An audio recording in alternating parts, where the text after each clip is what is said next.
আজকে রাতে বন্ধুরা গরম গরম চিকেন স্যুপ, তাও আবার কিন্তু এটা মেয়েই করেছে। আজকে কিন্তু আমি করিনি। নাচের স্কুল দিয়ে গেছিলাম, তো নাচের স্কুল থেকে এসে দেখি মেয়ের স্যুপ টুপ এগুলো সব রেডি করে বসানো হয়ে গেছে। আমি জাস্ট একটুখানি নামানোর সময় দেখে নিচ্ছি। দারুণ হয়েছে বন্ধুরা, দারুণ। সাথে কি আছে দেখাচ্ছি। এই যে আটাটাও মাখছে, কিন্তু আটাটা মাখা হয়ে গেছে, বাকিটা দেখতে থাকো। এবার আটার মধ্যে একটু এরকম তেল মিশিয়ে নিতে হবে। তো এটা ওরই রেসিপি দেখা। তেলটা দিলে আরেকটু দিতে হবে।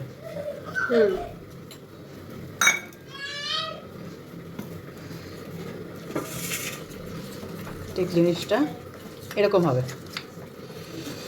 এইভাবে একবার রুটি করে দেখো বন্ধুরা, দারুণ সফট রুটি হয়, দারুণ। আগে একবার যদিও করেছিলাম আমি, তো আজকে আবার ও ট্রাই করছে রেসিপিটা। এই যে এখানে রুটি বেলা হয়ে গেছে, যাই হোক মোটামুটি বন্ধুরা গোল রুটি হয়েছে। তো তারপরে দেখা যাক কী করে ম্যাডাম। ওই যেটা তেল দিয়ে আর আটা দিয়ে করে রাখা হয়েছিল, সেটাকে খুব ধীরে কাজ হচ্ছে, জোরে কাজ করতে হবে, পুরো রুটিটার মধ্যে মাখাতে হবে। ব্যাস ব্যাস হয়ে গেছে, মাখানো হয়ে গেছে। আর না মাখালেও হবে, অত ফিনিশিং করতে নাই। করে ফেলো নেক্সট স্টেপ। নেক্সট স্টেপ তাড়াতাড়ি দেখি কি করে। তাহলে আমি দাঁড়িয়ে থাকবো। বাউ হচ্ছে একদম। আরেকটুখানি কম কম করতে হতো, মানে একটুখানি স্টেপটা একটুখানি কম করলে বেশি বেটার হতো। বাউ। আচ্ছা আচ্ছা, এবার গোল করা হলো। তারপরে কি হবে? রুটি। চলো বেলো। ব্যাস রুটির আকারে বেলা হয়ে গেছে, এবার ভাজা হবে। তেল ছাড়া ভাজা, তাই তো? তেল ছাড়া ভাজা।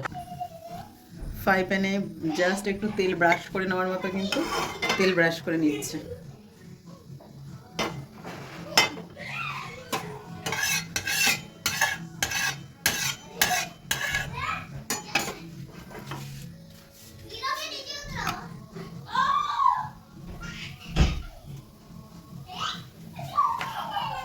রুটিটা এবার ভাজা হবে পিট পিট করে।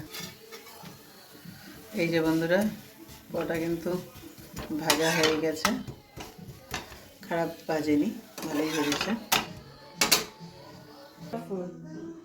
একদম। বন্ধুরা রাতের কিন্তু ডিনার রেডি। আর দেখো তোমাদের এই পরোটাটা দেখিয়ে দিচ্ছি, জাস্ট কিন্তু দারুণ, এরকম সফটি সফটি পরোটা, দারুণ। আর আমি কিন্তু আটারই করেছি, তোমরা কিন্তু এটা ময়দারও করতে পারো, দারুণ হয়েছে। ময়দার করলে মনে হচ্ছে বেশি ভালো হবে, তবে আটারও খুব খারাপ লাগছে না, দারুণই লাগছে। তো চলো বন্ধুরা, টাটা, গুড নাইট। রেসিপিটা ভালো লাগলে